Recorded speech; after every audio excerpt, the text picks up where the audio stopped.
Enggak, jadi kalau saya sih nggak bilang bahwa ini penipuan ya.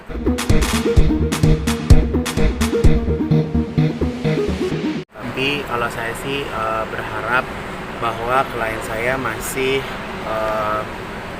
mau melunasi sisa pembayarannya aja. Gimana Kak? Mungkin udah ada komunikasi sendiri dari Sampai hari ini sih belum ada ya. Ya aku sih berusaha aja karena masih takut. Ya baju itu kan dibuat waktu itu jarak pemesanannya juga sangat mepet. Pegawai aku sampai nginep-nginep di butik karena memang durasinya pengerjaannya cuma 2 minggu pada waktu itu. Ya doain aja. Siapa sih saat ini yang tidak membutuhkan tidak membutuhkan dana, karena maksudnya yang kita tahu semuanya juga pekerjaan kan tidak 100% berjalan sebagaimana mestinya gitu. Pegawai saya harus dirumahkan sekarang, tapi saya tetap juga harus membayar gajinya, harus mempersiapkan THR-nya gitu. Jadi ya semoga tetap ada kerjasama sih. Kak, ingin ada itikat baik itu gimana Kak?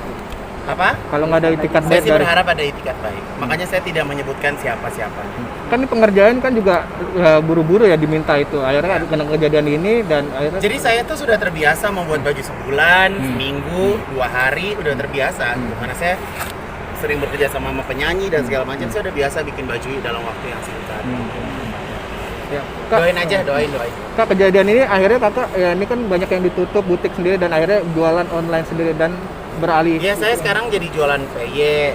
Buat saya makanya kemarin saya tulis di postingan saya bahwa saya nggak malu untuk jualan PY gitu, karena apa yang saya jual barangnya enak, kualitasnya juga bagus gitu. Jadi ya mungkin sekarang kan makanan yang paling gampang untuk dijualnya gitu. Kalau misalnya untuk berjualan baju kan orang mungkin harus mikir-mikir mau beli baju kemana gitu. Tapi ya alhamdulillah rezekinya ada aja kok. Saya juga punya beberapa store yang sekarang kita jualan lewat online. Jadi saya sih berharap dan tidak menutup kemungkinan Allah pasti memberikan kita nikmat dan rezeki dengan cara yang Allah berikan kepada kita. Berarti karyawan akan tetap Kalau sekarang karyawan saya kerjanya saya rolling. Jadi ada yang hari ini masuk, ada yang besok masuk, ada yang jadi nggak masuk semuanya. Kak Igun masih tetap menyiapkan dana untuk memberikan THR dan gaji juga. Karena pandemi nggak tahu nih kan sampai kapan ya. Ya saya sih tetap akan memberikan THR gitu. Karena bagaimanapun juga mereka sudah seperti keluarga saya. Saya nggak terbayangkan kalau mereka berhari raya tidak mendapatkan THR. Ya saya berharap juga pegawai saya juga ikut mendoakan saya. Karena permasalahan ini bukan permasalahan kita, tapi permasalahan bersama. Jadi sebagai kepala di sebuah perusahaan ya, memang kita harus memutar otak gimana caranya untuk mendapatkan pendapatan di situasi yang seperti sekarang. Dampaknya besar sekali untuk perekonomian Kak Igun sendiri karena kan ini kan pada tutup semua. Ya lumayan, ya sangat lumayan gitu. Jadi ya buat saya ya memang dalam keseharian kita harus pinter-pinter mengeluarkan keperluan kita mau buat apa yang menjadi prioritas gitu. Jadi ya memang harus lebih berhati-hati. Ya.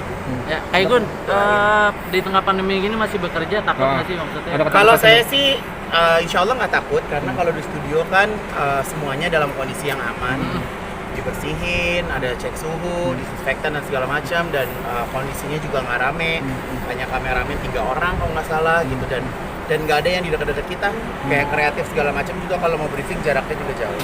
Tapi caranya Kak Igun untuk biar nggak terinfeksi virus corona masih kerja nih sekarang, kalau apa aja sih gimana cara supaya tidak terinfeksi ya pastinya cuci tangan, pakai masker, sampai rumah langsung mandi dan segala macam gitu. Jadi ya banyak pencegahan yang kita lakukan secara sendiri sih. Ya kita positive thinking aja ya gitu. Kalau misalnya takut kena terlalu banyak pemikiran juga malah jadi malah kena. untuk ikut dan mesin baju pengantin itu di dalam kota atau luar kota? Hanya saya yang tahu. Harapannya gimana Pak Igun dengan adanya seperti ini dan ini kan juga ada kasus seperti ini gimana mungkin ke depannya? Ya semoga situasi sudah seperti ini. Semoga tidak ada kejadian-kejadian yang saya alami mungkin ke teman-teman desainer atau ke teman-teman saya yang lain. Kerugian berapa kira-kira? rahasia. Saya tidak mau menyebutkan siapa yang buat, Ah. saya tidak mau menyebutkan kerugiannya berapa. Tapi tadi saya pengen posting keluh kesah saya aja, karena kebetulan saya kemarin cerita di Brownies, terus kayak gitu Ruben on air kan gitu aja.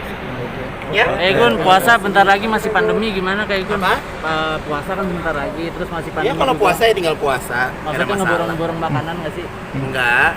Kulkas saya juga biasa-biasa aja, isinya nggak terlalu berlebihan. Karena saya lebih suka belanja yang tidak terlalu banyak, habis beli lagi gitu. Karena kalau di stok juga takutnya malah kelupaan nggak kemakan, terus udah gitu malah jadi basi. Gitu. Malah kalau nyetok segala macam buat saya malah jadi pemborosan ya. Gitu. Jadi kalau saya sih sekarang belanja ke supermarket juga beli mungkin untuk keperluan 1 minggu.